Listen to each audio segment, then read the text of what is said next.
আমার স্বামী এভাবে করে আছে অনেক আধা পেট ছিল সিঁড়িতে, আধা মাথা ছিল ভিতরে। তারপর আমি আমার স্বামী বাড়িতে থাকে তো, মিটিংয়ে গেছিল, রোজ মিটিংয়ে যাচ্ছে রাত্রিবেলা, রোজ রোজ যাচ্ছে। কি বিষয় মিটিং? ড্যামের বালু বালু বালু বালু করে বালু খাদান খুলবে, তার জন্য আমার স্বামী মিটিং করবে, নিজে একটা ঘাট করবে।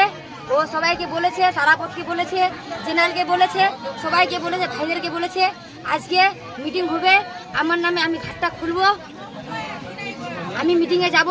সবাই এসে আমার বাড়িতে, সারাপথ এসলো, এসে ওকে বললো আজকে যেতে হবে ওখানে, সে যে তার বাড়িতে কি ছিলেন না, বাড়িতে বললো ওকে সারাপথকে বলে, তারপর ও সারাপথ ভাই চলে গেল বাড়ি।